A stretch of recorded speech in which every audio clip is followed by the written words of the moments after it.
Public relations manager यानी कि PR is the guardian of the brand, जिसके पास होती है एक सोर्ड एंड शील्ड। सोर्ड होता है वो पेन जिससे वो लिखते हैं अमेजिंग कंटेंट जो आप देखते हैं अपने मीडिया पर, यानी कि न्यूज़पेपर, टीवी या फिर पॉडकास्ट, रेडियो, कहीं पर भी। एंड शील्ड होता है वो कवच जो बचाता है किसी भी नेगेटिव बैकफायर से ब्रांड को। मगर ये जो जॉब रोल है जहां पर आपको चाहे तो हो सेलिब्रिटीज या फिर हो ब्रांड, दोनों की इमेज बचानी पड़ती है और उनकी इमेज संवारने का मौका मिलता है। ये आखिरकार करते कैसे, क्या होती है वो स्किल्स, क्या होती है वो क्वालिफिकेशंस, कैसी रहती है इनकी जर्नी, और एट द एंड आखिरकार एक पीआर मैनेजर की सैलरी होती क्या है, जानते हैं इस वीडियो में। So let's begin. Okay, hello everyone, this is Suresh Sharma and you guys are watching Career Buzz, a show that talks about the top grossing jobs that are in high demand in India. And आज के दिन हम बात करने वाले कि क्या होता है पीआर। अब पीआर के बारे में अगर आपको जानना है तो सबसे पहला, सबसे इंपॉर्टेंट जो स्टेप है वो ये है कि आप इस वीडियो को एंड तक देखें, क्योंकि इसके अंदर हम पूरा यार शुरुआत से लेकर एंड तक बात करेंगे। जहां पर एक स्टूडेंट लाइफ में आप अभी कंफ्यूज हो, बनना चाहते हो पीआर, किसी सेलिब्रिटी या फिर ब्रांड को आप मैनेज करना चाहते हो, डिजायर है आपके मन में, टू द पॉइंट जब आप एक पब्लिक रिलेशन मैनेजर बन जाते हो। यहाँ पर आपको क्या स्किल सेट रिक्वायर्ड है, क्या रिस्पॉन्सिबिलिटीज आपकी हो सकती है और क्या होगी आपकी सैलरी, इसके बारे में पूरा डिटेल में बात करेंगे। ऐसे ही हमने और भी वीडियो ऑलरेडी बना रखे, how to become a brand manager, how to become a digital marketer, ये सब के लिंक्स आपको यहाँ पे देखने को मिल जाएंगे। यहाँ पे क्लिक करके देख सकते हो अगर वो आपका एक डिजायर्ड जॉब है तो। ठीक है, तो व्हाट इज पीआर मैनेजर? देखो नाम के अंदर ही है पब्लिक रिलेशंस। ठीक है, तो पब्लिक के साथ रिलेशनशिप को मेंटेन करने का, एक अच्छा इमेज बनाए रखने का काम होता है पीआर मैनेजर का। ठीक है, इसके अंदर उसके साथी भी बहुत सारे हो सकते हैं, उसकी टीम में भी बहुत सारे हो सकते हैं, या फिर आप अकेले भी हो सकते हो। ठीक है, सिंपल यही है यार कि पीआर को अपने क्लाइंट की या फिर एम्प्लॉयर की इमेज को साफ रखना है, चाहे वो करे कम्युनिकेटिंग प्रोग्राम्स के साथ, चाहे वो करे पॉइंट ऑफ व्यू बताकर अपने क्लाइंट या एम्प्लॉयर का। इसके अलावा आपको मीडिया का सामना करना पड़ता है,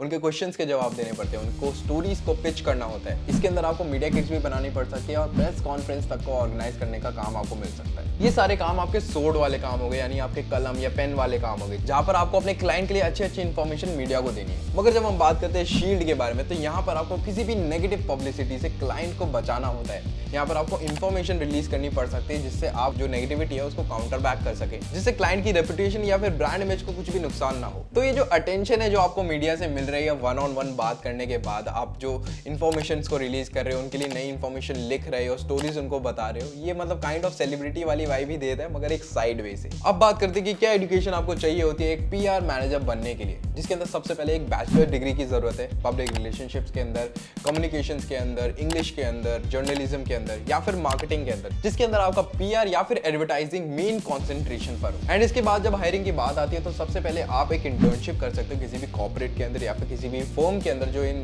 पब्लिक रिलेशंस को संभालती हो। उधर आपको ऑन द ग्राउंड एक्सपीरियंस मिलेगा। सबसे पहले आपको पता चलेगा कि एक्चुअल वर्ल्ड में क्या चलता है। ठीक है, क्या आपकी जो थीसिस है, क्या आपकी जो थ्योरीज है वो एक्चुअली में काम करती है या नहीं। एंड देन आप इसके बाद धीरे धीरे बनेंगे public relation associate. And then इसके बाद जब आपको अच्छा खासा एक्सपीरियंस हो गया, आपने 6 से 8 साल बिता दिए इधर, तब आप एक पब्लिक रिलेशनशिप मैनेजर बन सकते हो, जो कि अगर 6 से 8 साल की हम बात करें तो ये एक्चुअली में बेंचमार्क है। मगर इससे पहले भी लोग बन चुके हैं, 5 साल 4 साल के अंदर भी लोग बन चुके हैं। तो देयर आर चांसेस, आप जितनी जल्दी अपनी स्किल्स को गार्निश करते हो, जितनी जल्दी उनको शार्प करते हो, उतनी जल्दी आपको ये जॉब मिलने के चांसेस होते हैं। अब बात करते हैं कि डे टू डे लाइफ में क्या रिस्पॉन्सिबिलिटीज होती है एक पीआर मैनेजर की, जिसके अंदर सबसे पहले आता है कि वो क्लैरिफाई करे ऑर्गेनाइजेशन के पॉइंट ऑफ व्यू को, उसकी मेन ऑडियंस को, जिसके अंदर जो माध्यम है वो हो सकता है मीडिया, प्रेस रिलीज या फिर इंटरव्यू। वो स्पीचेस को लेकर अपने ऑर्गेनाइजेशन के लीडर्स के लिए, सीईओज के लिए या फिर इन्फ्लुएंसर्स के लिए, कुछ भी वो नए नए मार्केटिंग एडवर्टाइजिंग मटेरियल को क्रिएट करे जिससे वो अपनी ऑडियंस के साथ अच्छे से कम्युनिकेट कर पाए। नेक्स्ट आता है वो आर्टिकल्स को प्रिपेयर करे अपने क्लाइंट के न्यूज लेटर्स के लिए। इसके अलावा उनका काम होता है कि वो जितना ज्यादा हो सके न्यूज को अब्सॉर्ब करे, क्योंकि वही है उनका ब्रेड एंड बटर। तो मार्केट में क्या ट्रेंड चल रहा है, चाहे वो मीडिया ट्रेंड हो या फिर सोशल ट्रेंड हो या फिर इकोनॉमिक ट्रेंड हो, इसके ऊपर नजर रखना उनका काम होता है। जिन ट्रेंड्स के बेसिस पर वो अपने क्लाइंट्स को रिकमेंड करते हैं कैसे वो अपनी इमेज को बढ़ा सकते हैं, चाहे वो सोशली हो, इंटरनेट पर हो, यूट्यूब पर हो, या फिर क्या इनैक्ट करना है, क्या स्पीच बोलनी है, ये सब वो सजेस्ट करते हैं। जिसके लिए कुछ स्किल्स चाहिए होती है जिनके बारे में हम अब बात करते हैं, जिसके अंदर पहला आता है कि वो एक कॉन्फिडेंट कम्युनिकेटर और प्रेजेंटेटर हो। सेकंड आता है उनकी वर्बल और रिटन कम्युनिकेशन स्किल्स काफी ज्यादा अच्छी होनी चाहिए। थर्ड आता है कि उनकी एक्सीलेंट ऑर्गेनाइजेशन स्किल्स और प्लानिंग स्किल्स होनी चाहिए। फोर्थ है उनको पता होना चाहिए कि मीडिया को क्या चाहिए और मीडिया के साथ एक अच्छे रिलेशनशिप को मेंटेन कैसे किया जाता है। नेक्स्ट है जरूरी है कि आप एक्टिव हो, रिलायबल हो, अपने काम की आप रिस्पॉन्सिबिलिटीज लेना जानते हो, एंड जो भी आप डिटेल्स देते हो उसके बारे में आप 100% श्योर हो। इसके अलावा यार ऐसे टाइम्स आते हैं जिधर आप आपको इन्फॉर्मेशन जो है ना उसका कुछ ही पार्ट आपको बताना होता है, कुछ पार्ट कॉन्फिडेंशियल रखना होता है। स्ट्रेट बात आपको पता होना चाहिए कि सीक्रेट्स कैसे होल्ड करने हैं। नेक्स्ट आपको सोशल मीडिया के टैक्टिक्स की अंडरस्टैंडिंग होनी चाहिए एंड आपको आदत बनानी पड़ेगी हाई स्ट्रेस एनवायरनमेंट के अंदर काम करने की और लंबे आवर्स तक काम करने की आपको आदत बनानी पड़ेगी। आपको क्रिएटिव होने की जरूरत है, आपको सेल्फ मोटिवेटेड होने की जरूरत है कि कई बार आपको कुछ लो टाइम्स आ सके, मगर एक प्रोफेशनल रिलेशनशिप अगर आप अपने मैनेजमेंट के साथ रखते हो तो सभी आपकी हेल्प करते हैं। You are all on the same boat, तो आपको कोई प्रॉब्लम नहीं आती। एंड अब बात करते हैं कि क्या सैलरी है एक पीआर मैनेजर की। So that is 7.5 lakhs on average. Minimum है 3.9 lakhs और मैक्सिमम 16.6 lakhs तक जाता है यार। अगेन ये टोटली डिपेंड करता है कि आप किस कंपनी में हायर होते हो, किस जगह पर हायर होते हो और कितना अच्छा आपका स्किल सेट है। एंड इसी नोट पर खत्म करते हैं इस वीडियो को। आई होप आपको ये वीडियो पसंद आया होगा और अगर आया है तो प्लीज वीडियो पे लाइक करके जाना ना भूले।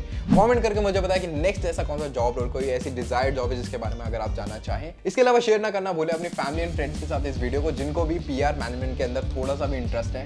एंड एट द एंड अगर आपको ऐसे ही वीडियोस और देखने हैं तो बेल आइकन दबा के, सब्सक्राइब बटन दबा के जाना ना भूले, जिससे आपको नोटिफिकेशन आए हर वेडनेसडे और फ्राइडे, क्योंकि या इसी दिन आते हैं करियर बस के नए एपिसोड्स।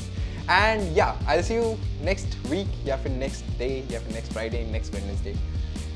करियर बस इस शो का नाम है and I will see you in the next one. Bye.